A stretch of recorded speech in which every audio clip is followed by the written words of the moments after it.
Ooh, hey, good morning. You're listening to Conservative Cat on Cities 92.9, the news and talk Bloomington Normal. I'm live on YouTube, Rumble. Happy Friday. Yes, it is Friday. Looks like we're going to get some snow over the weekend. We're preparing to deliver some school cancellations. I'm not sure if that's going to wind up happening. It looks like it might warm up. I don't know. But 8 inches of snow is what's predicted Sunday, Monday, into Monday. So there might be some school cancellations and closures for your Monday. But we're going to deliver those on Monday morning so you guys can tune in.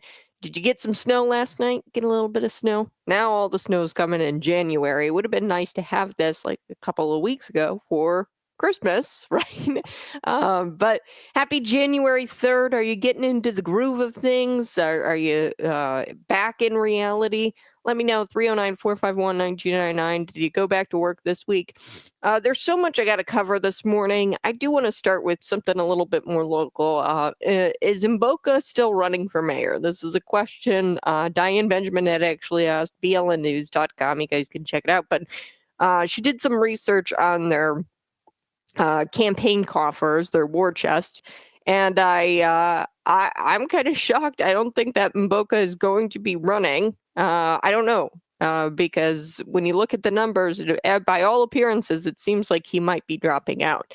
As of the end of September, Mboka only had $12.70 in his Friends of Mboka Mwambwe account. No large contributions have been reported since then. Now, remember, folks, contributions of $1,000 or more to a campaign have to be reported in 24 hours. So this tells me that he's either getting smaller contributions that haven't been reported, or he is not collecting contributions, which would suggest that he plans to drop out of the race for Bloomington mayor. April 1st, 2025 is the election, the municipal election, the consolidated election. We have no large contributions made to Mboka Mwambwe, obviously. Cody Hendricks, the other one, he's the Democrat, has $11,209 in his campaign coffers. Much of that money has been contributed by unions. Obviously, they probably are expecting payback, government contracts. I've explained it before on this program. The unions, they contribute to the politicians because the politicians will get them the government contracts. Government contracts, they get more work because the government does everything inefficiently. So what would take, a regular construction crew, private crew, no government contract, what would take, a private construction company, maybe a couple of days, it would actually take the union contracted, the government contracted union, 2 years or something like that, because they're out there with spoons instead of shovels. Okay. And they're getting paid by the hour. So they're expecting payback. Likely that's why the unions are contributing to Cody Hendricks. That's why unions contribute. More than one contribution came from former Alderman Jeff Defund the Police Graybill. Jeff Graybill, you guys remember him. He's contributed to Cody Hendricks. He's the former Alderman Dan Brady. He's got nearly $50,000. That's dropped my draw. He's got way more than Cody Hendricks. I don't recognize a whole lot of his contributors. They're definitely Republican PACs. Some of them, the Common Sense McLean County.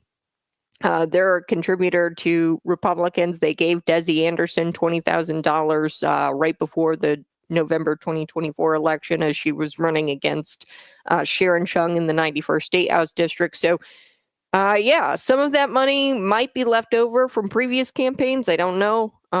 But he did accumulate a lot in 2024, Dan Brady did. The $50,000, nearly $50,000. So it might be left over from previous campaigns, but he has gotten a lot in 2024. He's gotten a lot from the Common Sense McLean County PAC. As I said, they were a contributor of Desi Anderson. So unless Mboka has hit the jackpot somewhere, I expect him to drop out, much like Diane Benjamin is predicting. That's kind of shocking numbers. He's only got $12 in his account.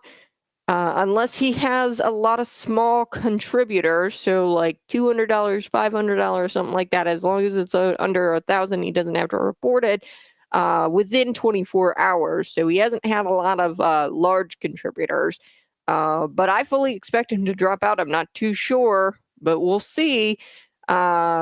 Yeah, this race, I'm not going to, say, one candidate over the other. I'm just not going to do that because, one, I don't live in Bloomington. It really doesn't affect me in any kind of way. I live in Lincoln. I feel bad for you guys. You don't have great options. I'm going to be honest with you. So you don't have any like, oh my goodness, like you've got to go out and vote for this person. Not seeing that on this ticket. So text me. Who do you plan to vote for as of today? 309-451-9299. Go ahead and leave me a comment on our comment section on the YouTube stream. I'm live there. Type it in your search bar, Conservative Cat, in your search bar. Now, what do I want to get to this morning? I do want to lighten things up a little bit. Get you kind of back into the feel of the week. I know you probably still like got holiday brain.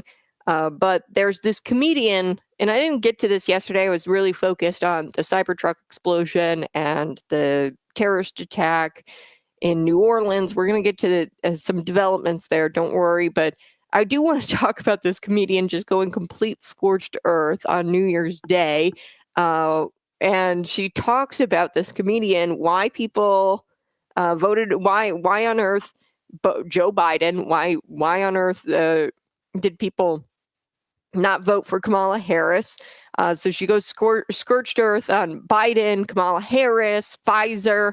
And she did this all while on CNN, and the CNN cameras were rolling here, folks. So we're going to get to that. Plus, I have a possible motive. I don't believe in this motive, but it is the theory that the FBI, I believe, has cooked up.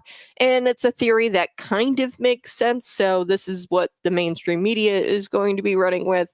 I'll also get to, the similarities and the how do I put this? The parallels, the haunting parallels with the Cybertruck explosion and the New Orleans terrorist attack. There are some haunting parallels here, and you need to know those. And I'm sure that there's no definitive connection, but there is a connection, and it definitely raises my eyebrows a bit. So I'm going to deliver you, of course, the authorities confirming that there is a connection, not a definitive connection, between both the New Year's Day attacks. There's a connection between the both of them. So let's get to it.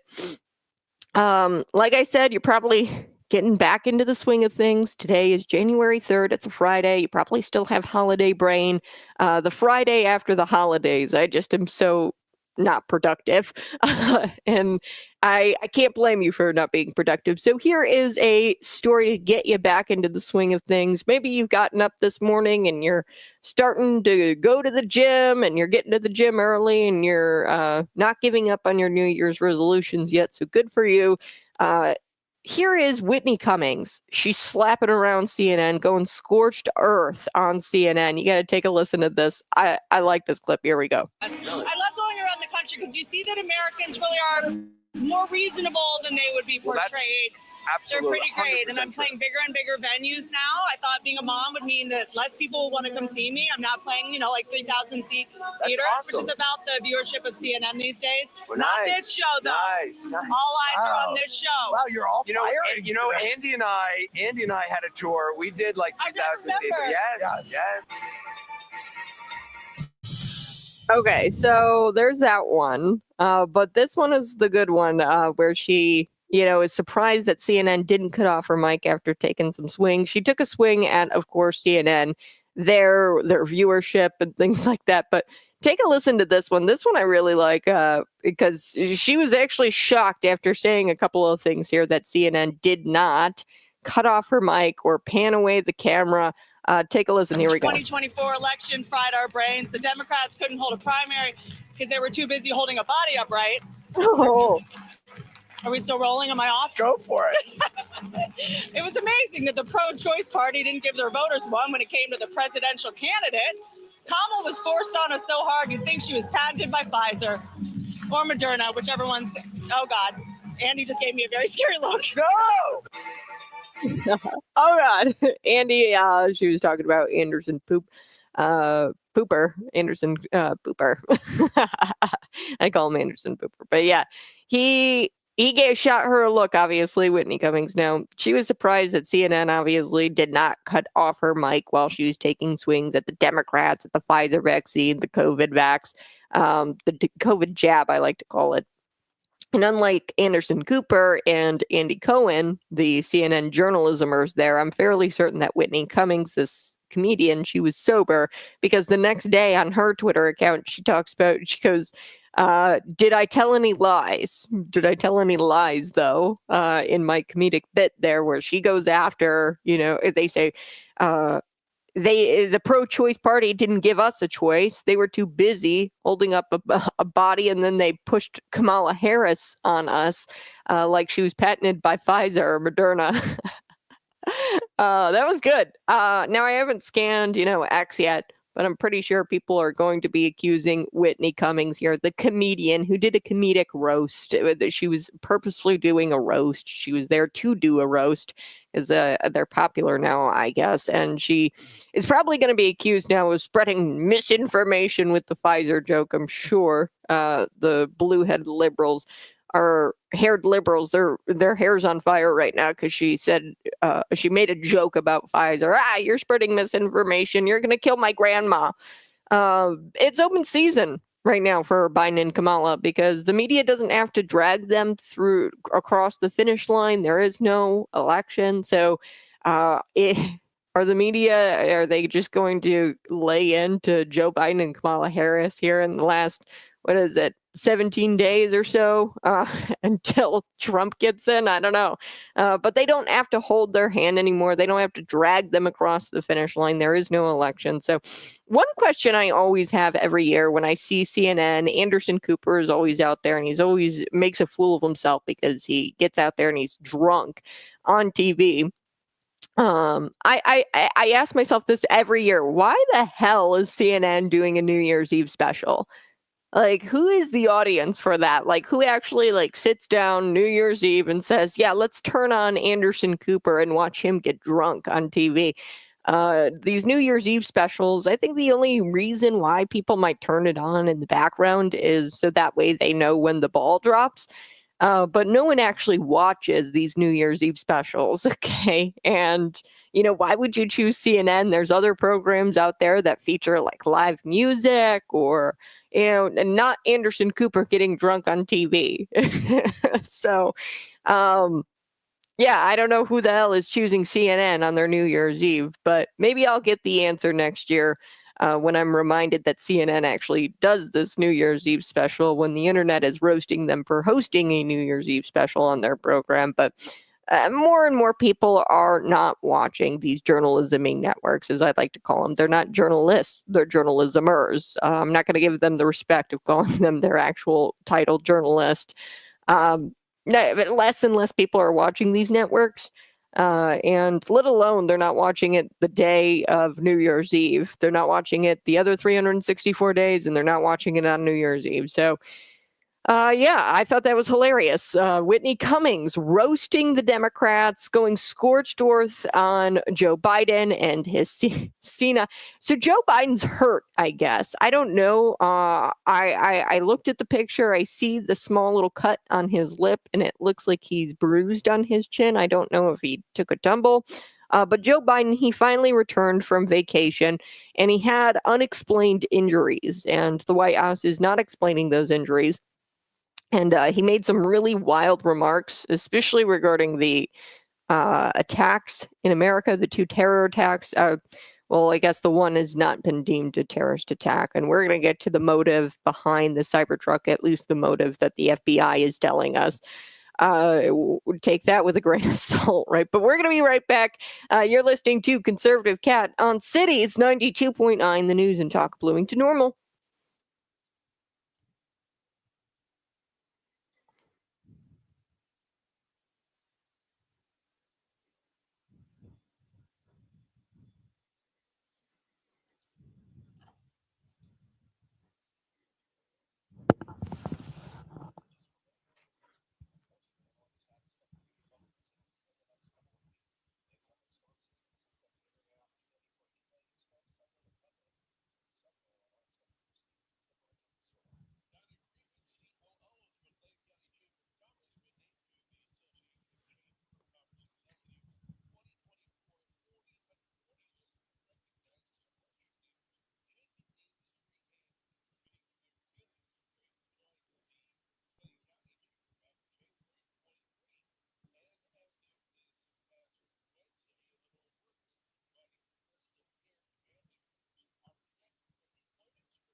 Hey, good morning. Go ahead, smash that like button and share this out with your friends. When we come back, we are going to be discussing the man who committed suicide by blowing up a Cybertruck in front of a Trump hotel.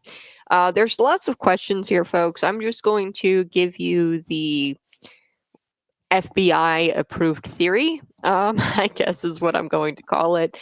Suspicions immediately emerged that the act was connected to the terrorist attack, obviously, because it was just hours prior in New Orleans where you had somebody mow down all of these people and kill at least 15. So there are political overtones here, and nobody seems to be addressing those political overtones with the Cybertruck. Obviously, Elon Musk produced vehicle at a Trump-owned property. Very, very like political overtones. Why this location? Like this was the place he wanted to go die, and like shot himself in the head, then blew up the Cybertruck. Okay. And law enforcement really hasn't given us a whole lot or addressed at least the fact that this was a Trump-owned property and an Elon Musk-produced vehicle. They haven't mentioned those details or as to why he chose this location. Law enforcement announced a day later that they found no definitive link between the two events. A day later after the Cybertruck explosion. But that's leaving us with many, many, many questions as to what exactly happened in Las Vegas. Did the man in the truck really kill himself? Did he shoot himself? Why did a member of the special forces do a bad job of creating bomb? Was he planning on killing more people? Was he created this bomb, but it really wasn't a bomb to kill people? So we're going to get to a lot of this. You know, he seemed to have a happy family life. It didn't look like he would have committed suicide. Was there an emotional trigger? There is an approved story, a motive, but I'm not buying it. I'm going to be honest with you. I really don't buy this theory, but I'm going to provide you it. This is what the FBI is probably going to cook up and feed to the American people. I think that it's probably littered with a bunch of mistruths or just blatant lies. But I'm going to provide you what they're saying, what the motive was behind the Cybertruck explosion.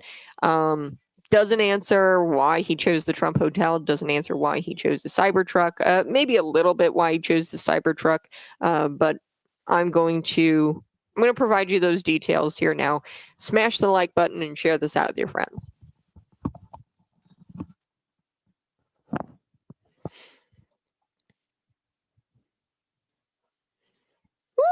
Woo! Hey, good morning. You're listening to Conservative Cat on Cities 92.9. His wife, who had a baby daughter with him, Leivelsberger. His name is Matthew Leivelsberger. He's the guy who blew up the Cybertruck right outside the Trump-owned hotel. He reportedly told him that she knew he had been cheating. Okay, so let's get to the motive here because and I'm not buying any of this, folks. I really am not, but I'm going to provide you the FBI theory because I think that you need to know what you're going to hear. This is probably what you're going to hear, but then I'm also going to get to the actual connection. There is a connection between New Orleans. It can't just be a coincidence. There's multiple things here that are connecting these two events, these two attacks, and I don't know if I necessarily think that this is theory addresses the political overtones that we have here. We have obviously the Elon Musk produced vehicle, we have Donald Trump owned property, and that was all involved, and that shouldn't be ignored. Okay, these political overtones shouldn't be ignored, and this theory ignores all of these political overtones. So let's get to it. Law enforcement, they announced a day later after the Cybertruck explosion that they had found no definitive link between the two events. And this obviously leaves plenty of questions. So what exactly did happen in Las Vegas if it had no connection? That's what the FBI is saying. There's no definitive link between the two events or between these two attacks. So it leaves all kinds of questions open. Did the man in the truck really kill himself? Did he shoot himself? Did he goes there and he shoots himself? Why would you shoot yourself when you plan to explode? the vehicle that you're in. I just don't get that. Why did a member of the special forces do such a bad job creating a bomb? Obviously, probably knew how to create a bomb, but this was like a makeshift, like really crappy bomb. I don't know if he really had meant to hurt people with this. But he seemed happy. I don't know why he would have committed suicide, really. Was there an emotional trigger? He seemed to have a happy family. We have answers to some of these questions, not all of them. At least with this cooked up theory, or this FBI approved theory. I'm going to say it's FBI approved. According to the New York Post, Matthew Leibelsberger's wife had left him the day after Christmas because of infidelity, cheating. She found out he was cheating on her. And that's why he started his road trip, and he rented a Cybertruck to Las Vegas, okay? And then his wife, the wife of an Army soldier, who blew up a Tesla Cybertruck outside the Trump International Hotel in Las Vegas Wednesday, broke up with him 6 days before he killed himself inside the vehicle with a gun. He shot himself, I guess, first with a gun, and then he blew up the vehicle. I don't know if he like detonated it and then shot himself. I don't know how that all worked out, but it's weird. So Leifelsberger, he's 37, left his Colorado Springs home the day after Christmas, following an argument with his wife over apparent infidelity. Now, his wife, they have a baby daughter together, reportedly told him that she knew that he was cheating. Okay, and this is all according to sources close to the family. They're telling this to the Post.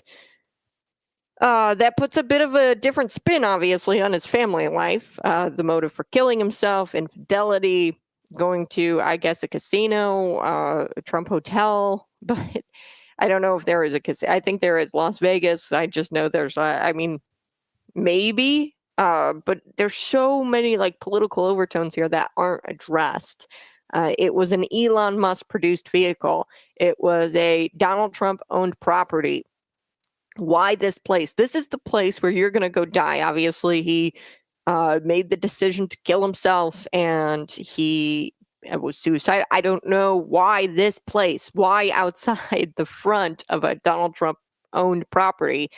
Before this report, we all had smiling pictures of him and his wife. Reasonable assumption being that they were still together. Even after the infidelity, it looks like there might have been a couple of pictures of them together. But if she left him over infidelity, that would go a long way in providing a reason for, his suicide decision. Okay, so that goes a long way. We understand. Okay, that makes a little bit more sense as to why he might have committed suicide. But there's so many other things here that I'm confused about. It would also explain why someone with Leibelsberger's expertise on weapons and explosives, like I said, a Green Beret, Special Forces, he had fireworks and gas canisters. Now, he had a lot of them. This was going to create a massive explosion, and it did. And the Cybertruck, of course, concealed that explosion. And it was in the back of a steel-bodied truck all day. And I don't know why that he would put all of that in the back of a truck. I mean, and why the explosion? Because, this guy, obviously, he puts it in a steel-bodied truck. He knows that the explosion was going to be very minimal if you put it in the back of a steel-bodied truck.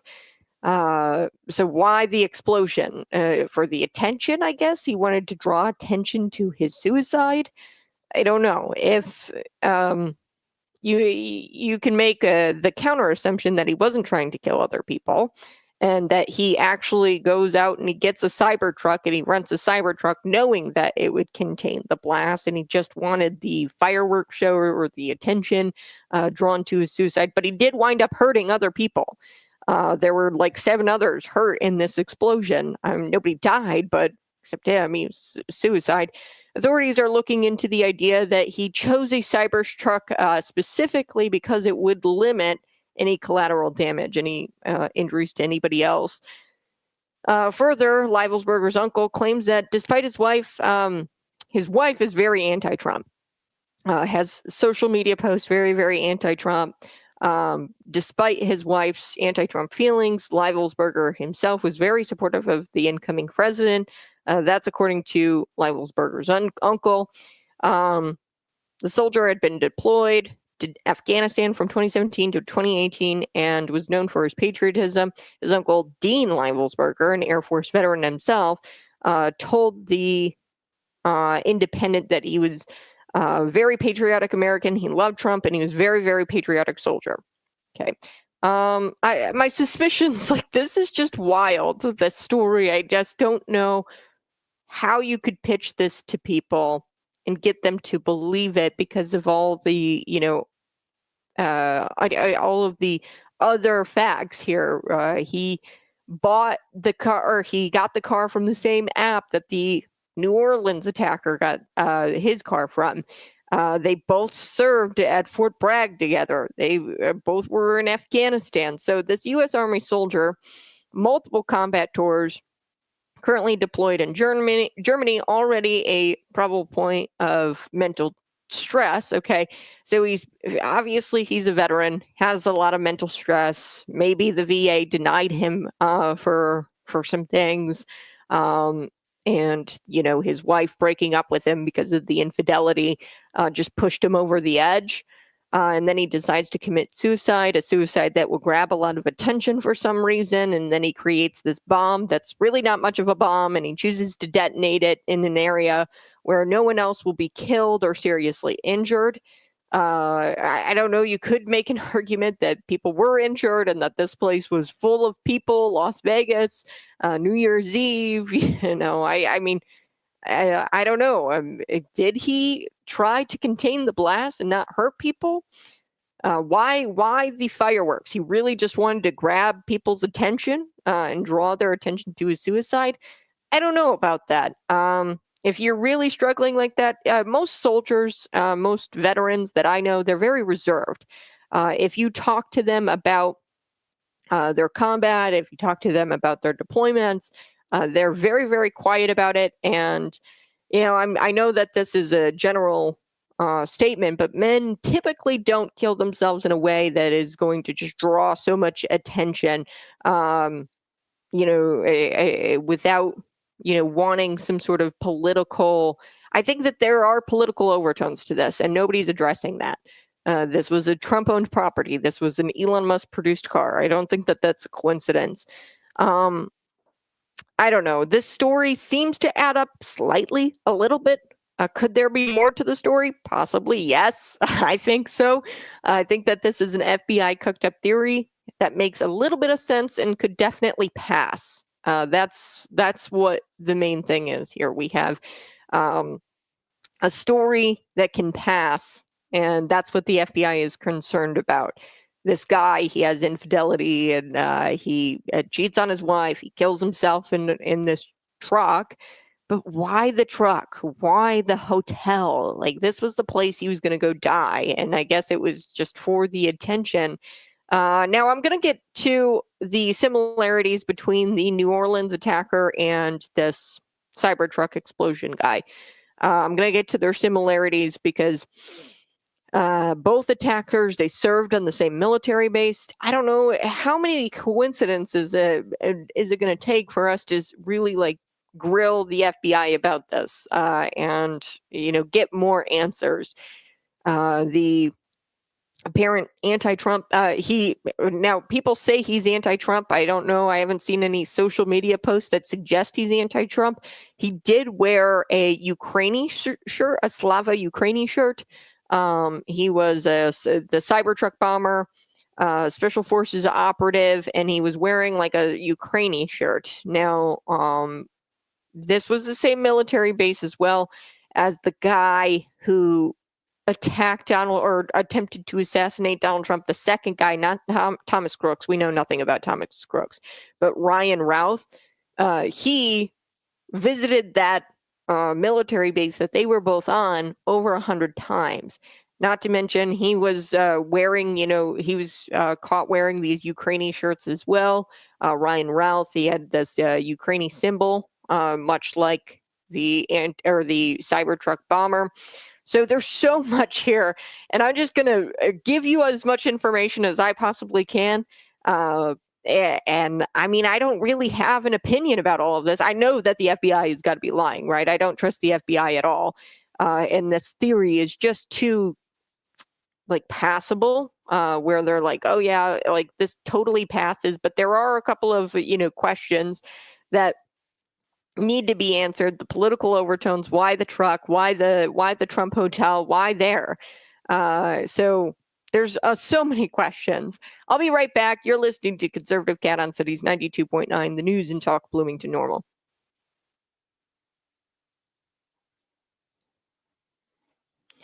So what do you think? What's going on here? There's so many things. I mean, there's definitely, I want to talk about this military base. I want to talk about the Trump Cybertruck bomber being special forces. He wore this Ukrainian shirt. The suspect of the Cybertruck explosion attack by a Trump hotel in Las Vegas was identified as 37-year-old Matthew Leibelsberger. Authorities found that he and Shamsud Din Jabbar, who carried out the terror attack in New Orleans, they served at the same military base. Coincidence? Leifelsberger took his own life when he exploded the truck, which contained the explosion well enough to where only 7 others were injured. Jabbar killed 15 people, with many more being transported to area hospitals with life-threatening injuries. The death toll from that attack could continue to rise. So it could be more than 15 people with Jabbar. Jabbar was killed by police on the scene. So police raided the Colorado home of 37-year-old Matthew Leibelsberger on Wednesday night, per the Colorado Springs Gazette. They found Leibelsberger served at the same military base as Jabbar, but they did not reveal what base that was. Both Jabbar and Leibelsberger rented their trucks via the Turo car sharing app. And this is an app where private citizens can rent out their cars. So they're not confirming, the FBI, they're not confirming what base that they both served at, but we know that they did serve at Fort Bragg together. So the FBI, I don't think, has come out and said Fort Bragg, from what I understand. And the FBI has confirmed that Jabbar acted alone in the attack, and that it was inspired by ISIS, and ISIS inspired him. But he did not work for them or work with them. So let me sum this up. Both attackers went online, same day, rented cars, electric cars. One being a Cybertruck, one being a Ford Lightning. They both worked at the same military base, same time frame. They rented the cars from the same app. Makes sense. Okay, but they acted totally alone. These are 2 separate instances.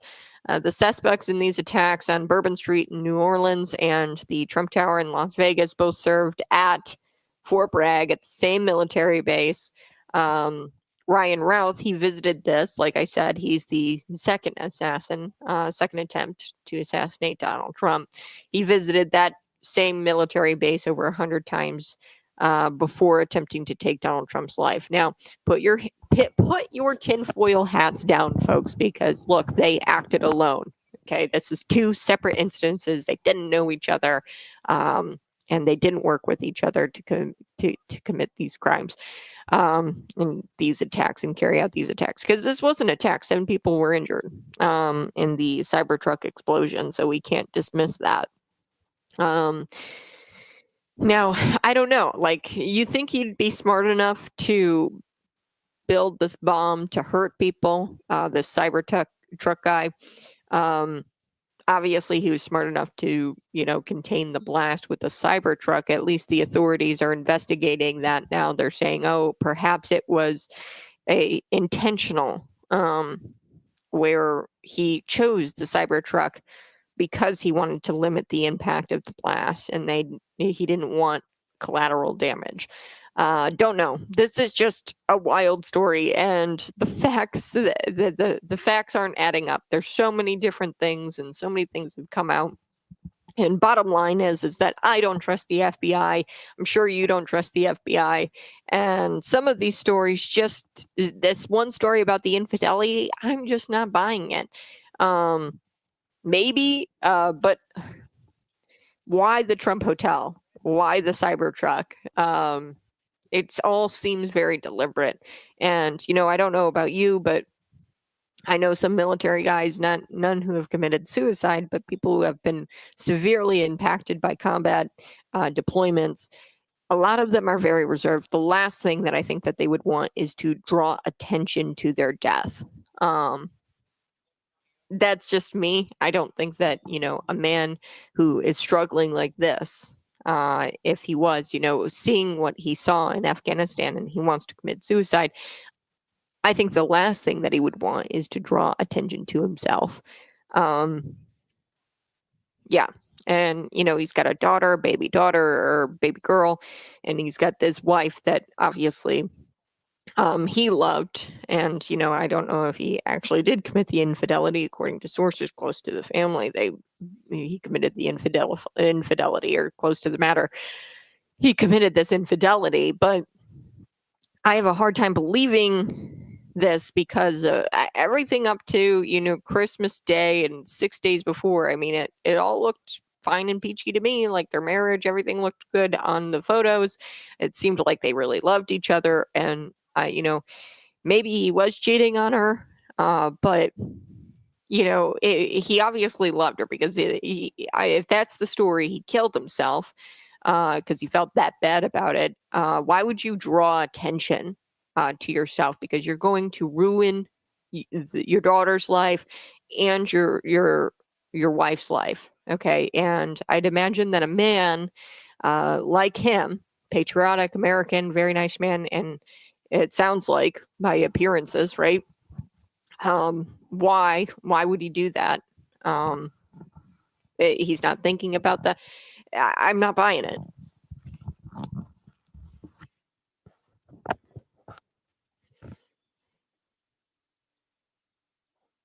I don't know, folks. This is a really tough story to believe. This veteran, I understand. Yes, the deployments, the combat. He probably saw a lot of stuff while serving in the U.S. Army, Special Forces, and he had this wife and he had this baby girl. When I talk to military men, and I've never met anybody who actually committed suicide, but I've talked to a lot of veterans who have seen some messed up things while serving this country.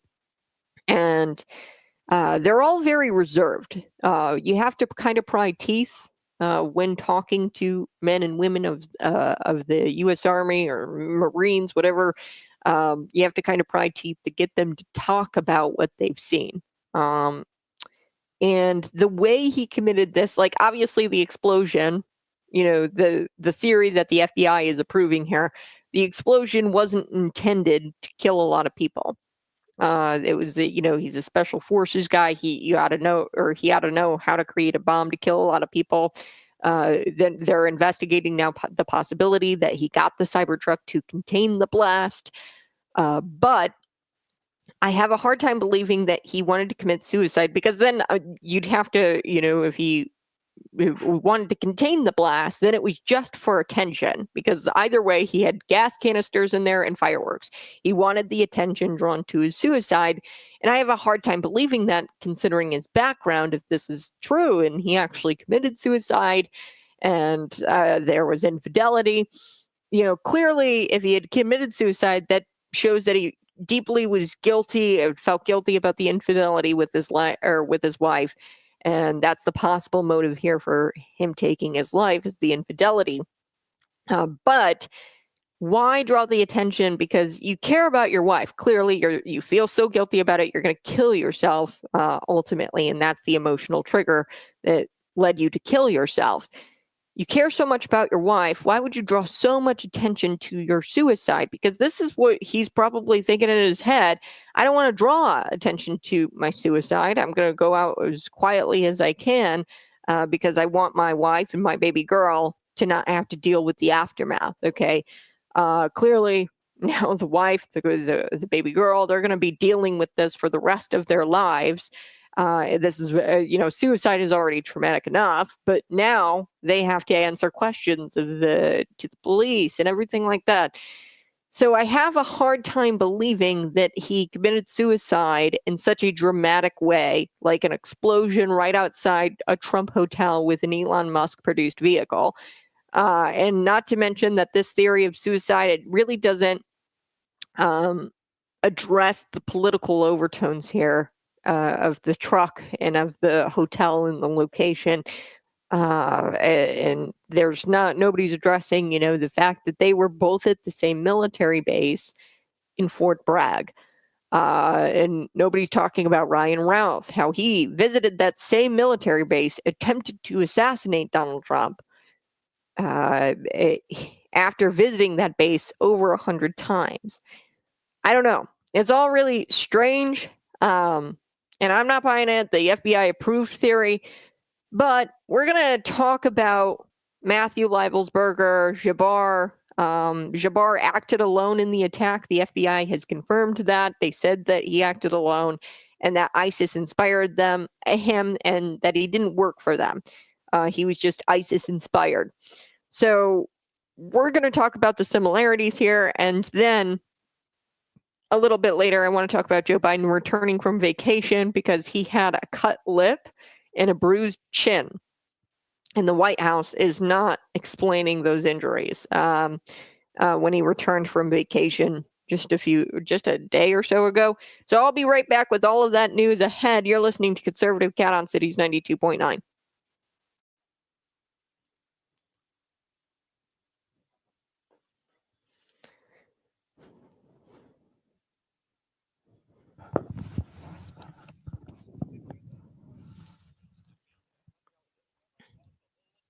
It's another suspicious death under the Biden-Obama regime. Yeah. Suspicious deaths of the year. Who is that guy on the paddleboard at Obama's lake house? I think that this guy, a theory that has been out there is an employee of former President Barack Obama drowned while paddleboarding near the family's residence on Martha's Vineyard.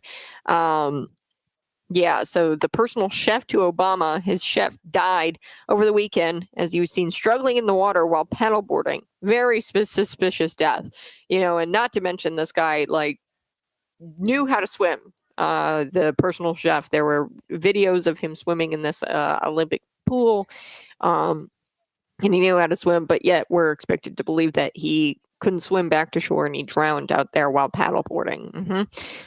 Very suspicious death under the Biden-Obama regime. Also, I want to get to Joe Biden returning from vacation with the unexplained injuries. He did make some remarks from Camp David. The Camp David remarks, you can really see these injuries a little bit more. He did address the two attacks in Las Vegas and in New Orleans. Biden didn't come back to Washington despite those two attacks. He did make some brief remarks at Camp David, but he didn't take any questions. Now, yesterday, Joe finally returned to the White House with his wife, as well as Hunter's wife, and his son, Beau. Hunter's son, Beau.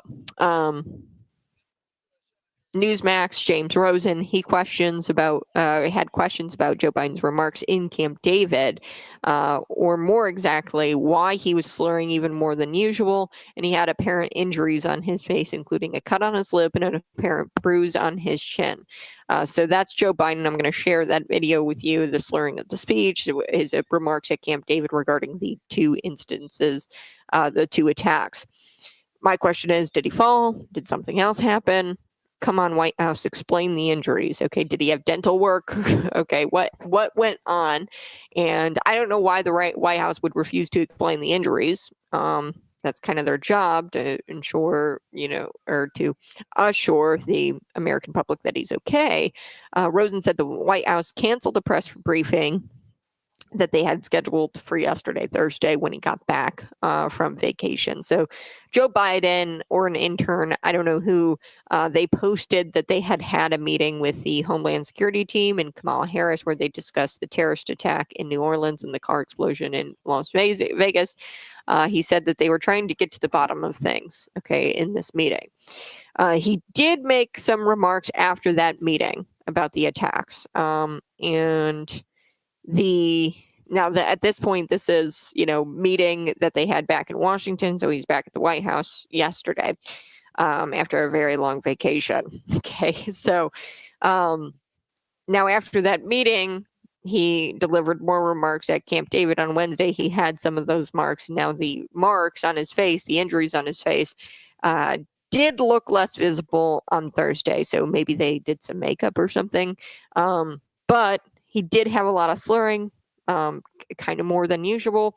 And he talked about the attack for the first few minutes, and then he switched to start talking about something else. And then he made some jokes, which was not, how do I put this? Very tasteful, given the gravity of the situation here, where you have two attacks that injured multiple people and killed maybe over 15 people. That death toll could continue to climb, like I said, and he made a joke. So we're going to get to the joke that Joe Biden made as well. Let's get to some of your comments. Here we go. Top strategic defense missile guy that reported to Obama also committed suicide. Interesting. Yeah, there's always these suspicious deaths. And it's really weird. There's this, picture going around. You've got his badge, like his military badge, I guess, and like a passport that survived, like all of the identifiable information of this guy, the Cybertruck guy. Survived the explosion, whereas everything else was like completely destroyed that was in the vehicle. So yeah, very, very, very peculiar. And quite frankly, I don't buy the infidelity story. Men don't do that when they're leaving, their wife and child behind if they feel that guilty or have that much mental distress. They do think about their loved ones prior to killing themselves. And this obviously drew a lot of attention, which would probably be the last thing that he would have wanted for them on his way out.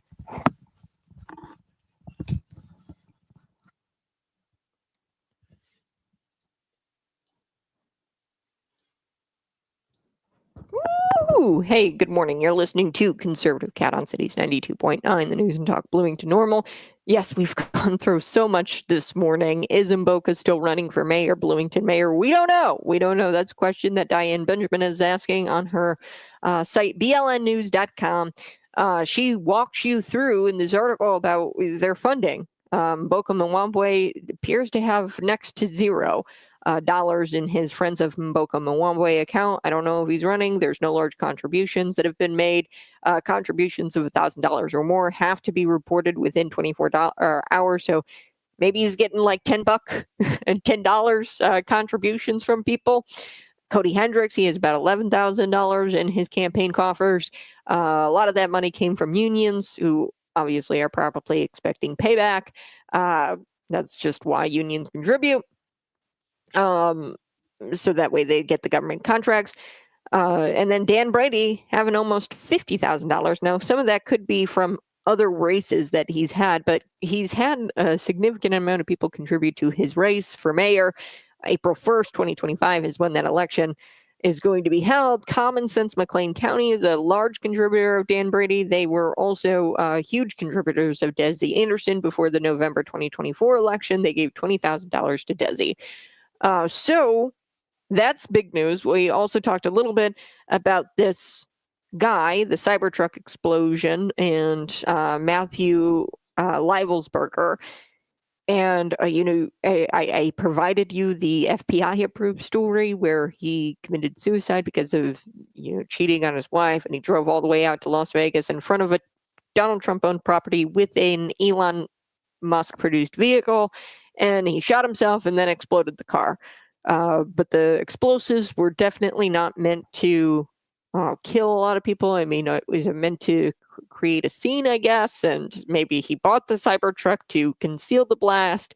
I don't know. We are going to talk about the similarities between the New Orleans attacker and the Las Vegas bomber. So we're going to talk about these two stories and their similarities here at the top of the hour. I'll be right back. You're listening to Conservative Cat on Cities 92.9 News and Talk, Bloomington Normal.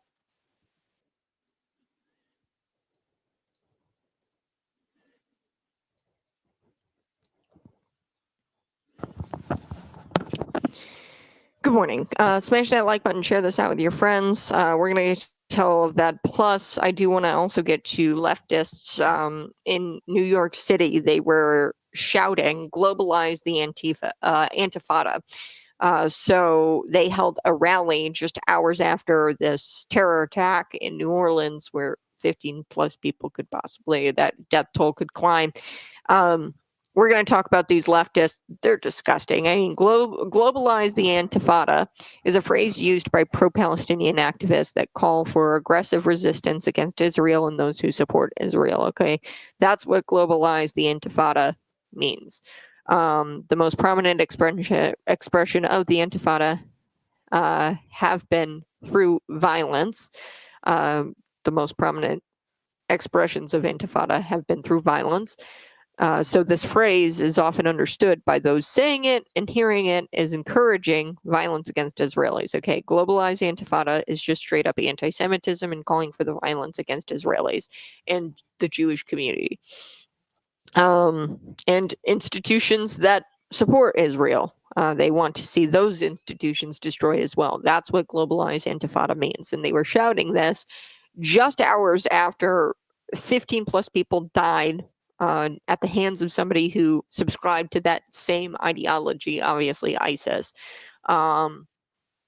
This ISIS sympathizer attacked his fellow Americans on the same day, and likely maybe just a coincidence. But what's the point really of a rally like this? And do these people do realize they're in America, right? And we're not in a Middle Eastern country where people hold that ideology. There are people here will fight for Israel to remain a Jewish state. Okay.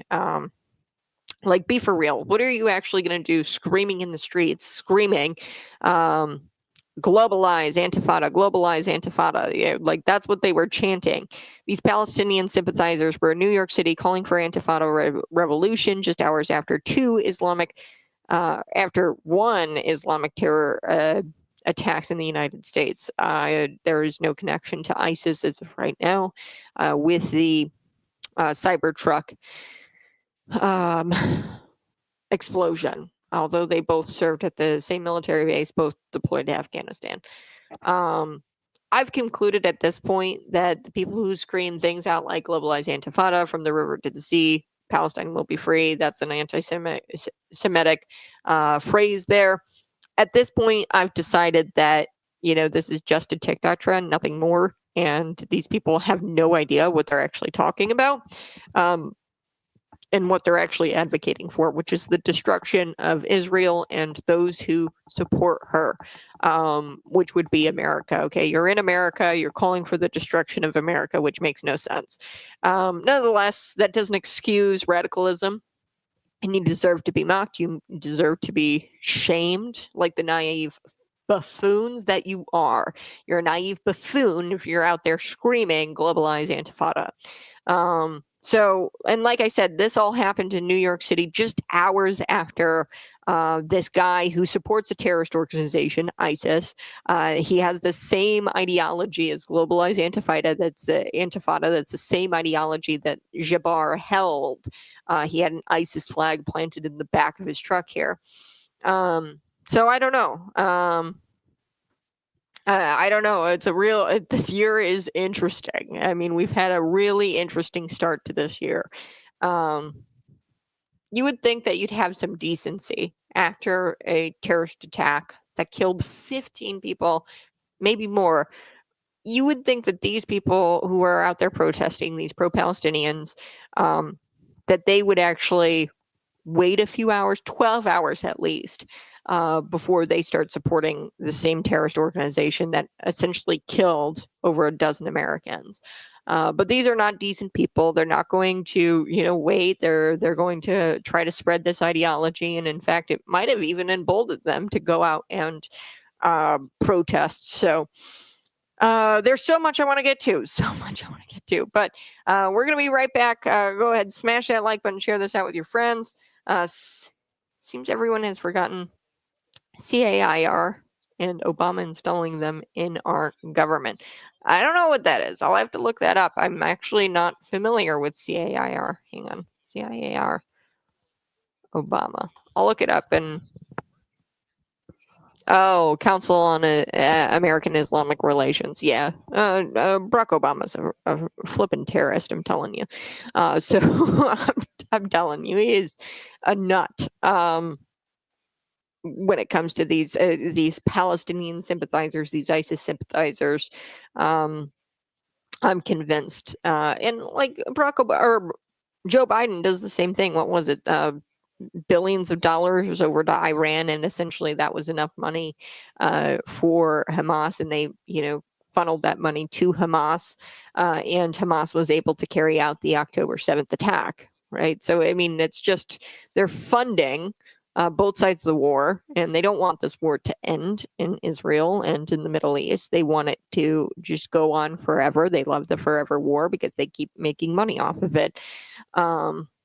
And they're pro-terrorist. They're pro-terrorist because they keep funding the people who give the money to the terrorist. Why would you continue to send funds to Iran? Why not implement sanctions or, cut them off economically, which is what Donald Trump will do probably when he gets back in.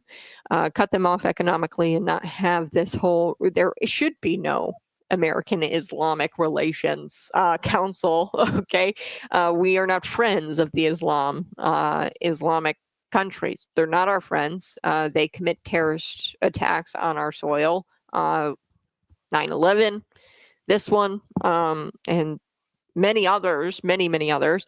They also try to eliminate Israel, which is our ally, our number one, if not number one, number two, number three ally, one of our top allies. They try to eliminate them all of the time. So, yeah, not our friends. We shouldn't have any relationship with the Islamic countries. They're our adversaries, and we should treat them as such.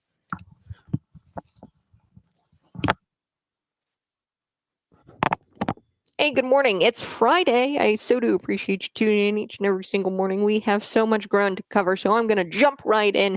You can find me live on YouTube, Facebook, Twitter, and Rumble. Let's get into it. I do want to start with these two attacks and the similarities here, because both of them have uncanny, haunting parallels, and nobody's talking about these parallels but me, and everybody's going to try to pitch you this whole Leibelsberger. He was actually a big Trump guy, although his wife was super anti-Trump, and he was very supportive of the incoming president, and he killed himself because of, he cheated on his wife. But he didn't in such a way to draw so much attention because he wanted his wife and child to deal with the aftermath of such a show of a suicide? I don't think so. I'm not buying it. He was a veteran, and if he was truly committing suicide, he probably was feeling so much guilt for cheating on his wife. And if you talk to veterans, just my day-to-day interactions with veterans, they don't talk about their combat. They don't. They're very reserved people. When they've seen things that they've seen overseas and while they're deployed, they don't want to talk about it. They don't want to draw attention to themselves. Likely, from all the circumstances here, if those circumstances are true, that he actually committed infidelity, that he was actually a great guy, and that he was, a patriot. If all of that's true, likely he was going to commit suicide and go out, not causing a scene and ruining the lives of his baby girl that he leaves behind and of his wife that he loved so much that he was so guilty, and he killed himself. Okay, why make a show of it, like an actual fireworks show of it?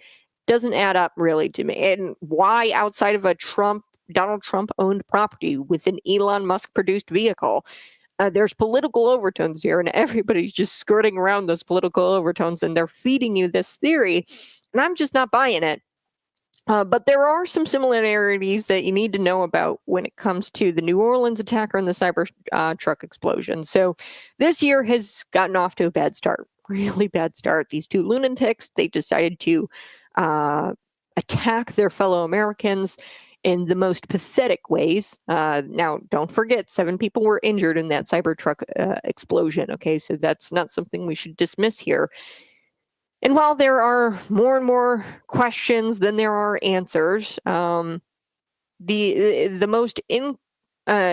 most interesting piece of information, I'll say, is that these attackers both served on the same military base, same time, Fort Bragg. Okay, that is the most interesting, and definitely should raise your eyebrows. Huh? Did they know each other? How did they not know each other serving at the same military base?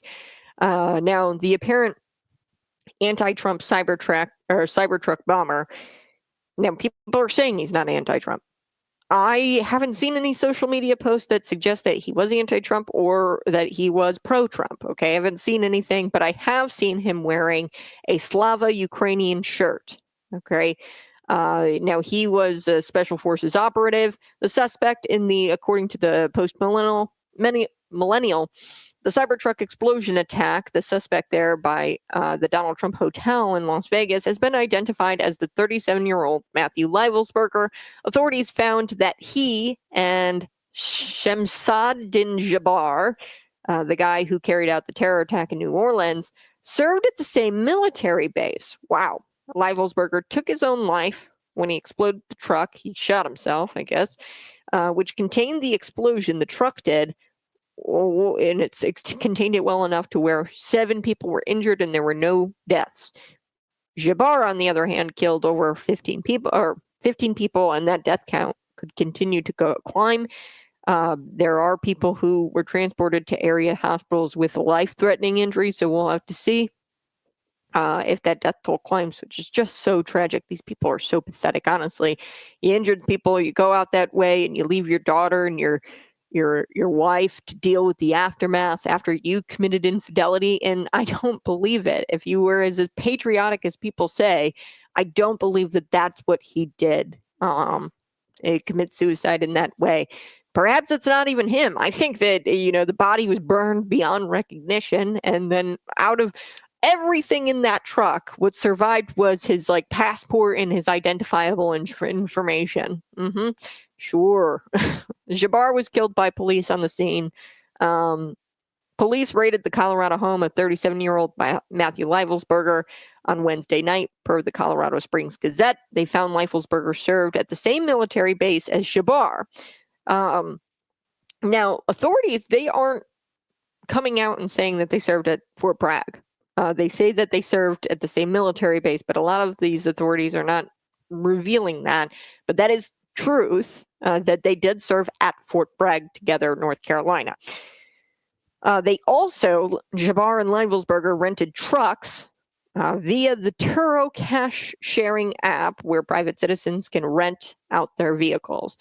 And I went through the Turo app. Really weird, really weird app. It's where you can go and you don't really need to be a U.S. citizen to use it.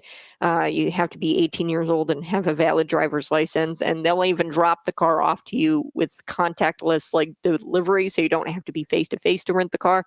Most car rental services, they're very red tape. I have to provide all my identifiable information. I have to have insurance, which is another thing Turo doesn't require you to have.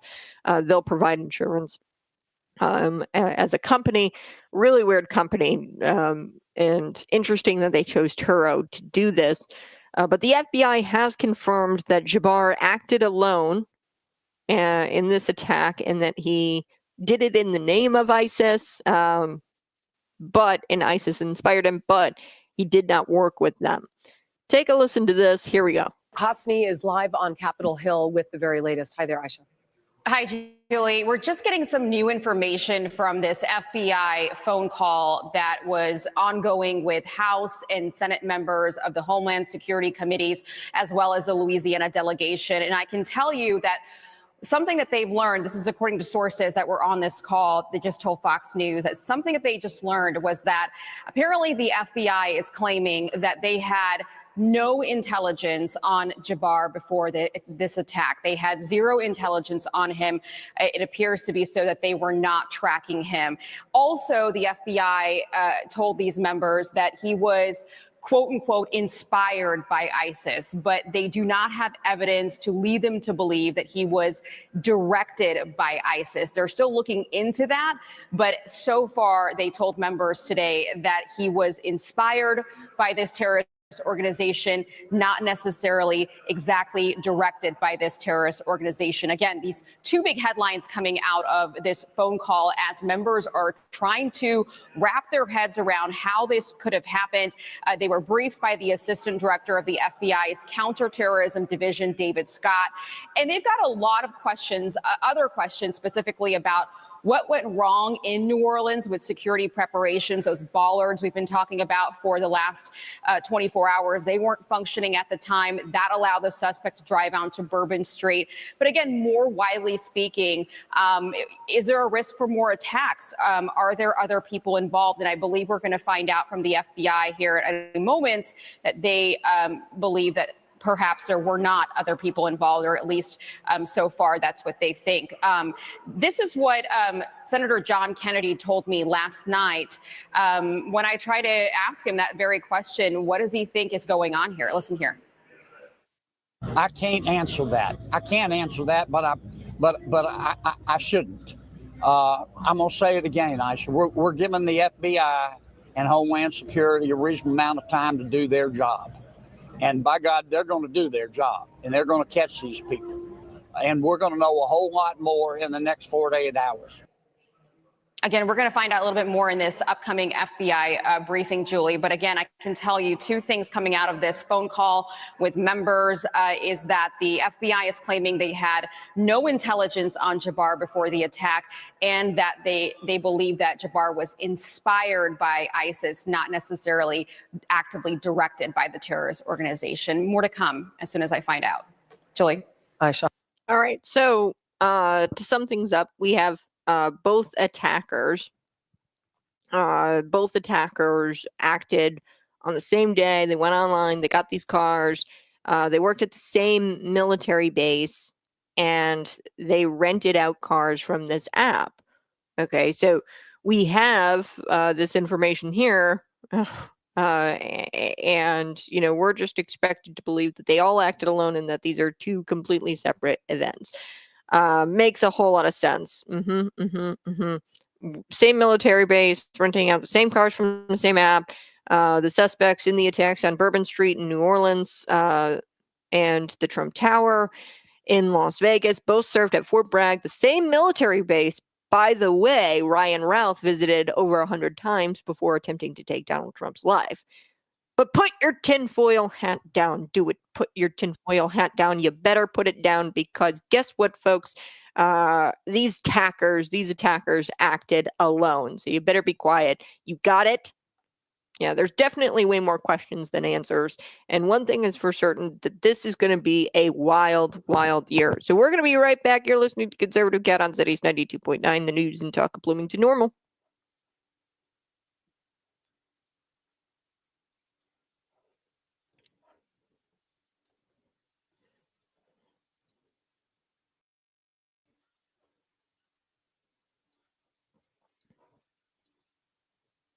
Hey there.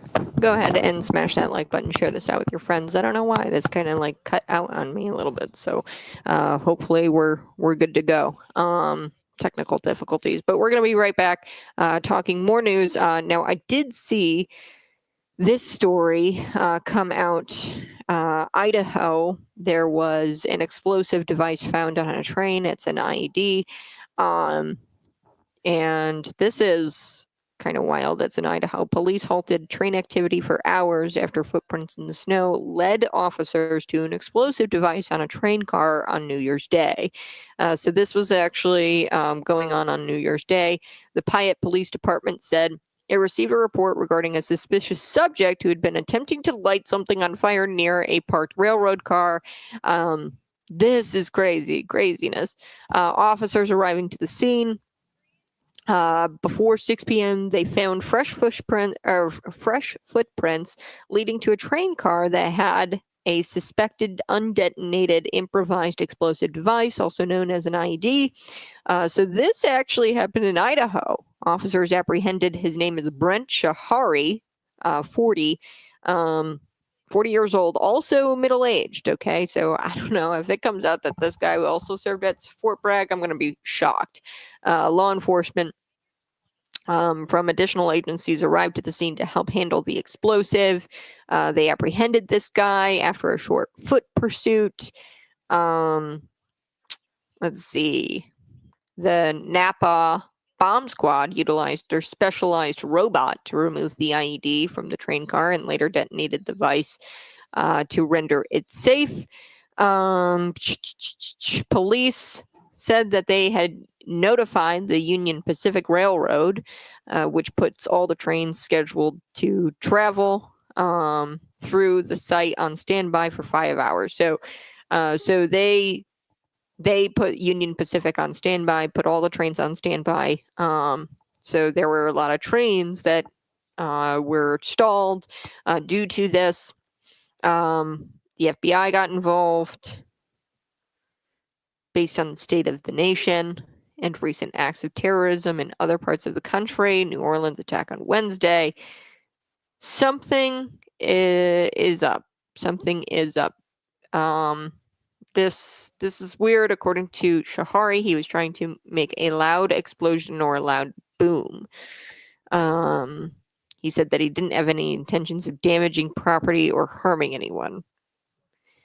Okay. What? Federal possession of manufacturing a destructive device. These federal charges are pending while the FBI completes its investigation. So there's another one. There was a mass shooting in New York City the same day. I don't know if perhaps it was just a big day for, big crime scenes or, attacks on people. Now this was a train car. Nobody was hurt. Obviously it didn't detonate, but wow.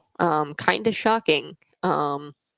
That the FBI is also exploring this and investigating this Idaho attack, or would-be attack. He didn't detonate it.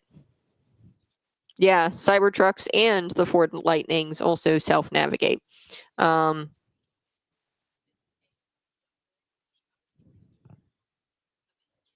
I haven't confirmed, but I don't think that they have footage of him shooting himself at the scene. Yeah, I've heard that. I haven't seen footage of him actually shooting himself.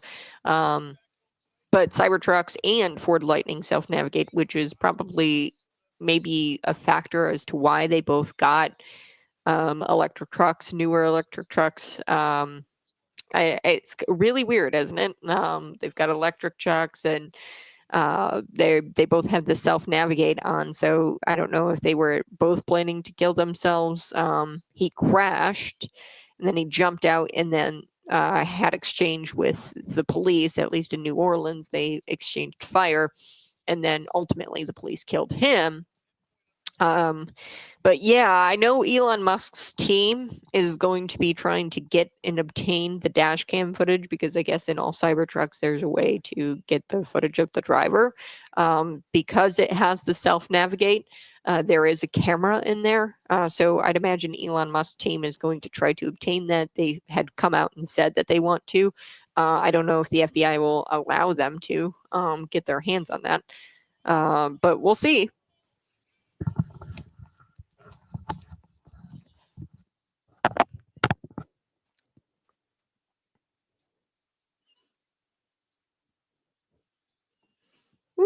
Ooh, hey, good morning.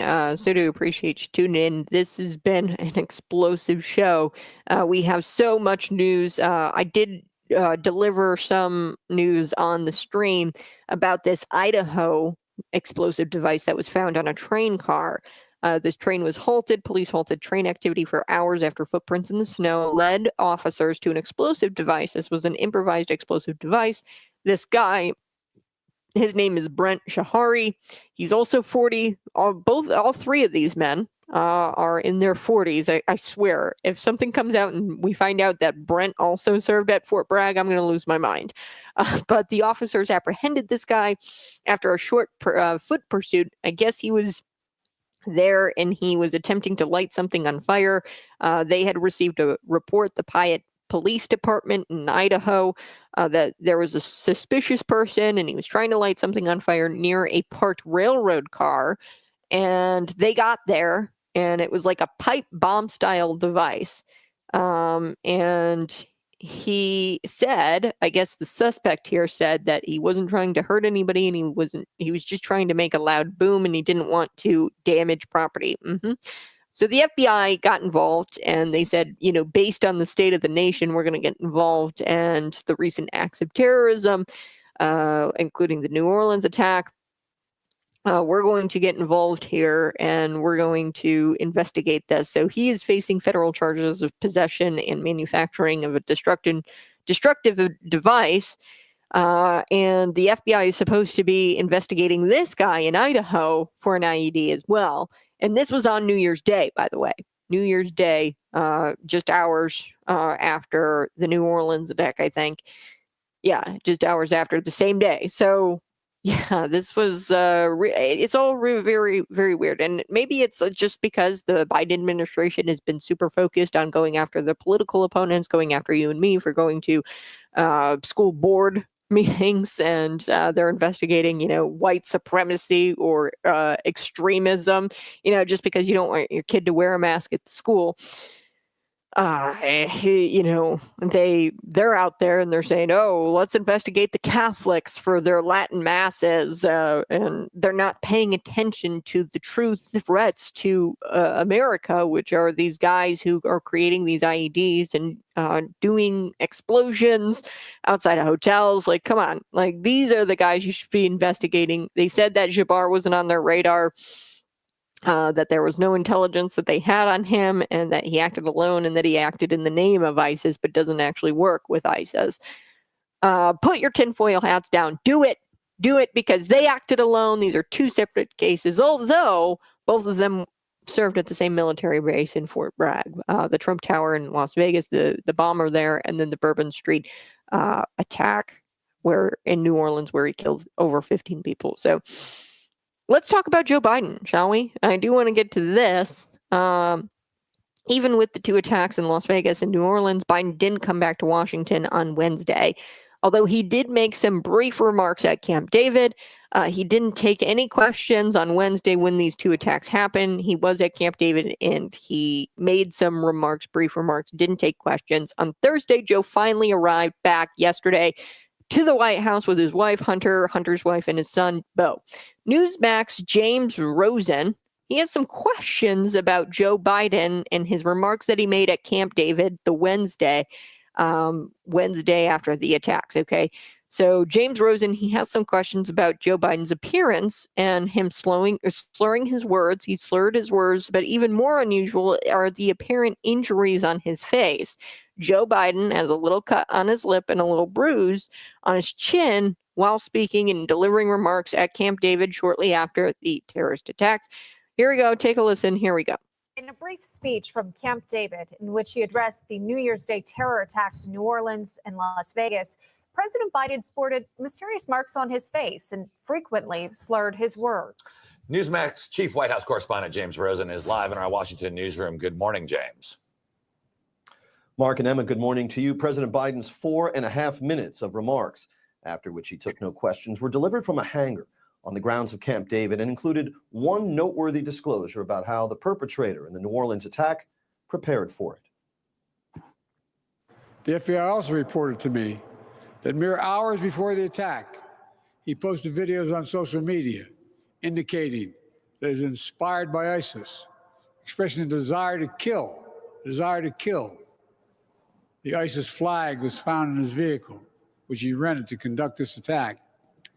Possible explosives were found in the vehicle as well, and more explosives were found nearby. The situation is very fluid, and the investigation has a preliminary stage. In addition to the president's poor diction, more acute than usual, viewers noticed a cut to his lower lip. an apparent bruise to his chin, and a slight disfigurement to his jawline, all of which suggested that the 82-year-old incumbent sustained a fall or some other hard impact to his face. The White House did not respond to Newsmax's request for an explanation of the injuries.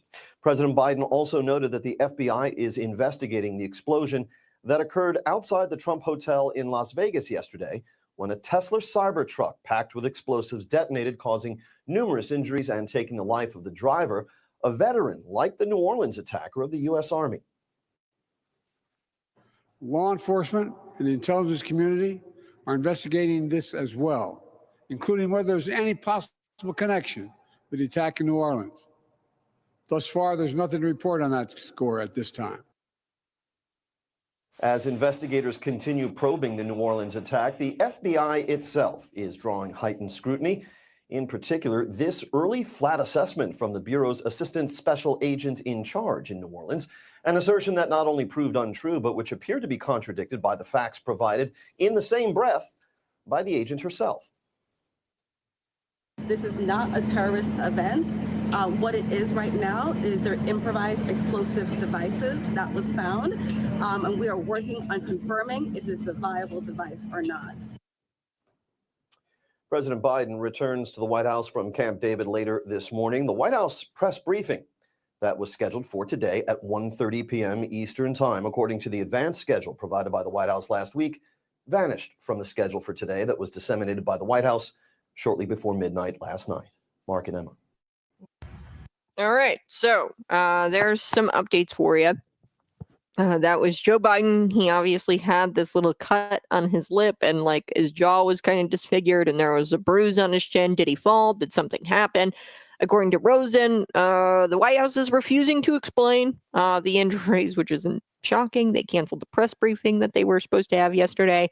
Biden, or some sort of intern, obviously they posted to social media that they had a meeting with his Homeland Security team and Kamala Harris to discuss where they were on the terrorist attack in New Orleans and the car explosion in Las Vegas, and that he was trying to get to the bottom of things. Okay, now they posted that after, obviously, the attacks, but before or when he got back, this is when the meeting, when he got back on Thursday, yesterday, he had this meeting. Then Biden himself did make remarks about the attacks after that meeting when he got back to Washington, D.C. to have a meeting with his Homeland Security team and Kamala Harris. He repeated that at this point, the authorities thought that the New Orleans attacker was a lone wolf, and he claimed that there was no connection between Las Vegas and New Orleans cases, despite the Turo app rental and them both being at Fort Bragg, serving at that same military base. So the injuries yesterday appeared to be less visible. The cut on his lip and the bruising, I don't know if they did some makeup, maybe put some lipstick on, but he did have a lot of slurring after that meeting yesterday after Kamala Harris and the Homeland Security team briefed him and they were trying to get to the bottom of things. He spoke about the attacks for the first few minutes, and then he went on to talk about something else. This is where it gets disgusting, folks. Absolutely disgusting. I'm going to take a quick break, but he makes a joke. Joe Biden, is he heartless or is he senile? I think he's both. I don't like Joe Biden. I don't like his character. I think he's a terrible human being. And he joked right after finishing up talking about the attacks here, and he made a joke about the Sugar Bowl, which is just so disturbing. I'm going to be right back with that clip here next on Conservative Cat Cities 92.9 The News and Talk Bloomington Normal.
Wow, folks. I I can't stand Joe Biden. I really can't. It's not that he's senile that I can't say. He's actually a heartless guy. Let me know in the comments section or text me 309-451-9299. Is he heartless or is he senile? Now, apparently, he had some injuries, and the White House refuses to address those injuries or talk about or explain those injuries as to why he had them. It was a cut on his bottom lip and then a bruise on his chin. He might have fallen. I don't know. The White House won't explain, but get this. Yesterday, he finally returns to the White House. He's been gone. He went on vacation to his home state, Delaware, Wilmington, Delaware. He was there for a long time. Then he went to Camp David after the 2 attacks on New Year's Day on Wednesday. And he made some remarks. And at those remarks, you could visibly see the injuries. Okay. Now, his injuries look a little bit less visible yesterday, Thursday, after his meeting with Kamala Harris in the Homeland Security Department of Homeland Security. They had a meeting, and he was briefed on these 2 attacks. You had the Las Vegas Trump Hotel, the Cybertruck explosion, and then the New Orleans, where he mowed down all these people, killed 15 at least. So then he makes a joke, folks. This is why I say Joe Biden is heartless. He does this kind of stuff all the time, and I'm getting pretty sick of it. Many of those took issue with the jokes he made right after finishing talking about the attacks. So he finally addressed it. He didn't go back to Washington, D.C. He didn't hold a press conference or anything. But right after the meeting yesterday with Kamala Harris and the Department of Homeland Security, he had made some comments. He said he had to get on with this damn thing. Because the Sugar Bowl was going to kick off shortly, and he smirked and he winked, completely heartless, senile and heartless. Both can be true. Take a listen. And we're seeing that today. Hang on, let me hike this volume up. Here we go.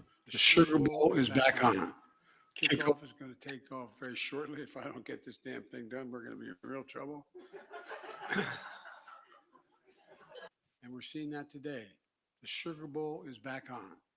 Kickoff is going to take off very shortly. If I don't get this damn thing done, we're going to be in real trouble.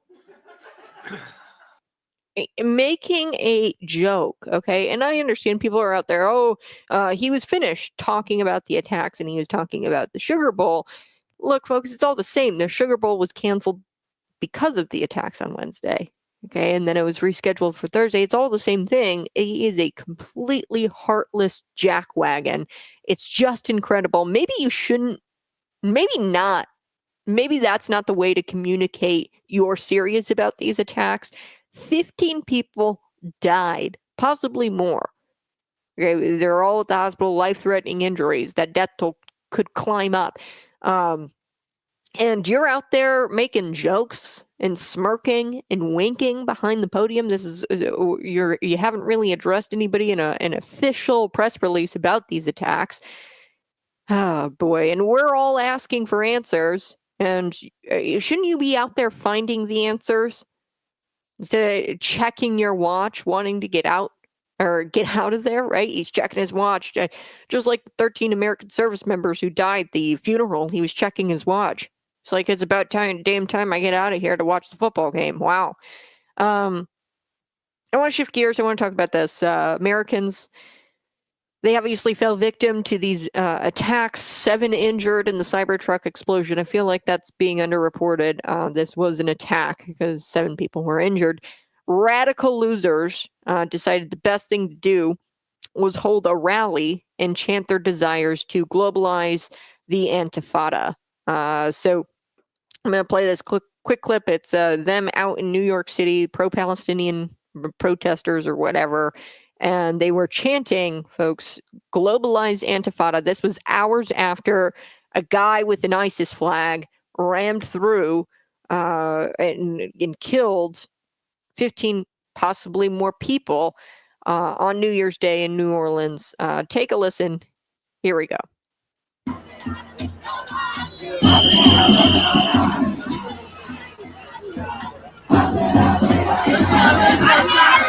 All right, so you can see them all there.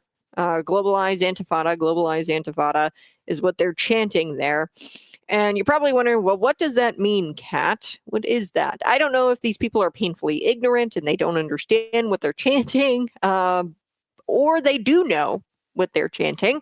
And both are equally bad if you don't know what you're chanting, or if you do know, it's all bad, because globalize the Intifada. What is that? That's a phrase used by pro-Palestinian activists who call for aggressive resistance, i.e., violence against Israel, and those who support Israel, the destruction of America.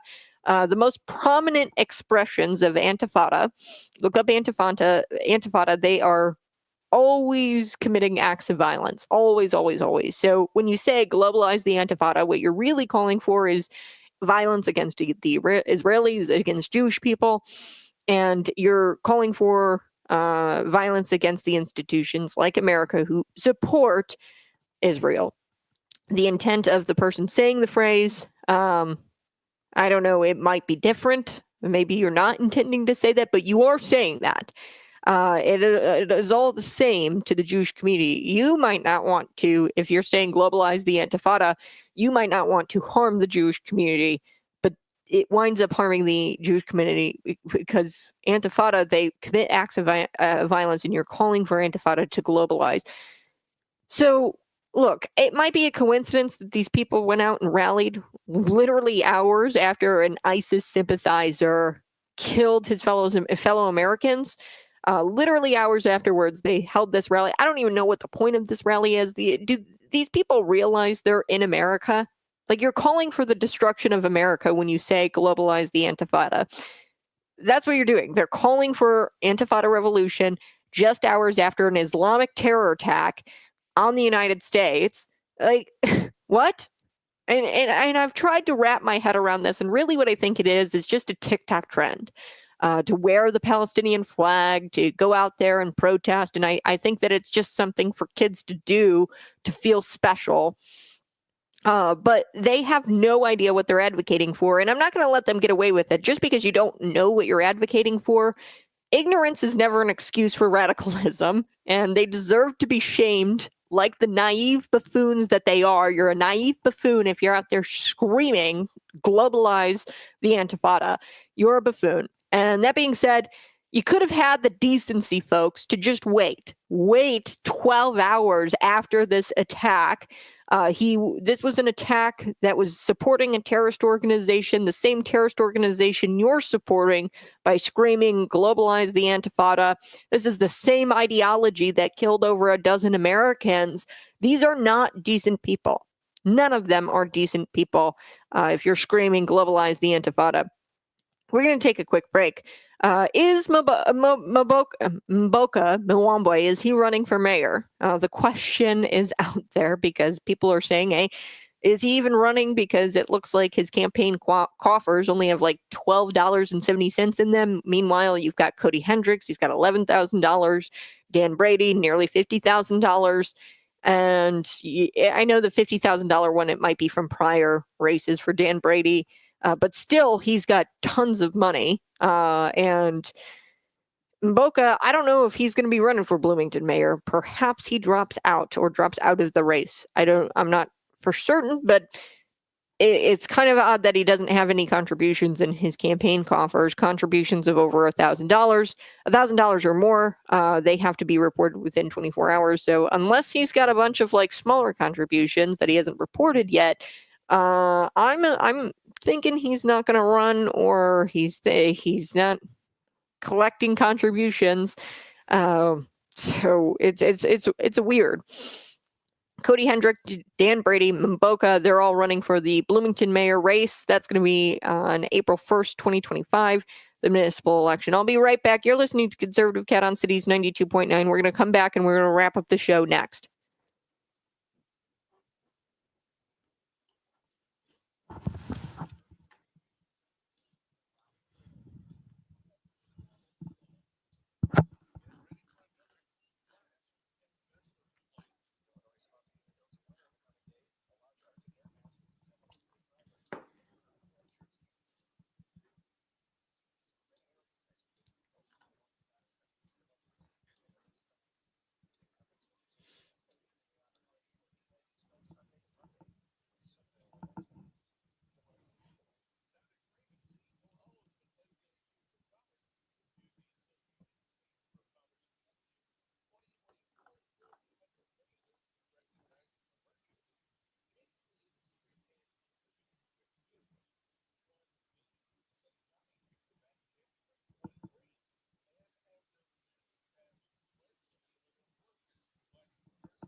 Hey, go ahead and smash that like button and share this out with your friends. I think we are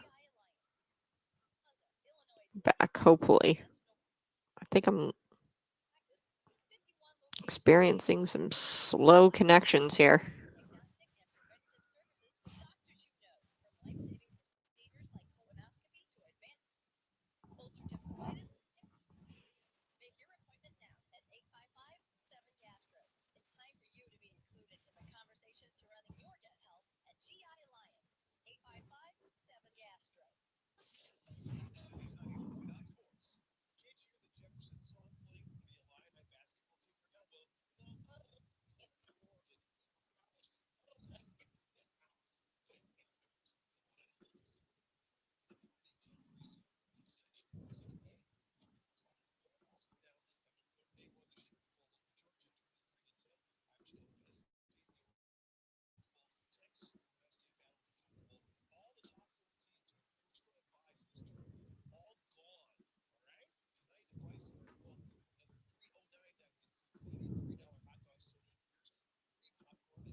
Woo!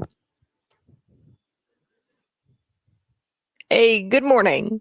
You're listening to Conservative Cat on Cities 92.9, the news and talk of Bloomington Normal. So do appreciate you tuning in each and every single morning. Now, before I took the break, I was telling you a little bit maybe about Nancy Pelosi. So Nancy Pelosi, I'm going to play this clip here. She is not looking too great, folks. She's not looking so good. Throughout Nancy Pelosi's political career, the state of California has become pretty much a third world. It looks like a third world country. It looks terrible. California is just awful. And according to her, this is something she's proud of because she shares San Francisco values in Congress, in the Congress of the United States. Take a listen to Nancy Pelosi here. Here we go. Hi, it's Nancy. I'm on my way to Washington to proudly represent the people of San Francisco in Congress. I'm honored to do so, to share our San Francisco values. Thank you for giving me that honor. Hi, it's Nancy. I'm on my way to Washington. Hi, it's Nancy. I'm on my way to Washington. So she's on her way to Washington, D.C. She says to proudly represent the people of San Francisco and share our San Francisco values in the Congress of the United States. Thank you for giving me that honor. That's what she says on social media. She posted this video. I can't quite put my finger on it. There's something wrong with her. I can't quite put my finger on it. I don't know how many drinks she had before filming that. Perhaps it's the pain pills because it hasn't even been a full month yet of her having this major hip surgery.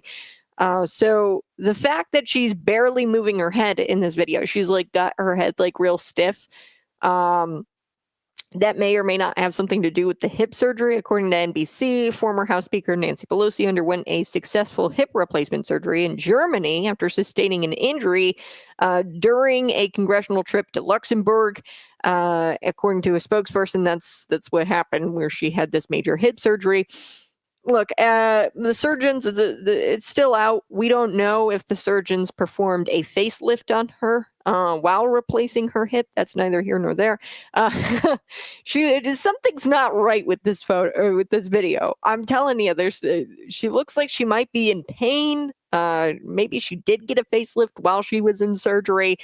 And her retirement is long, long overdue. And I can't stand these octogenarians that are in Congress. Dick Durbin is one of them. Dianne Feinstein, we had him or her. We've got Nancy Pelosi. Her retirement is long overdue. But I wouldn't be surprised if this woman runs for yet another term.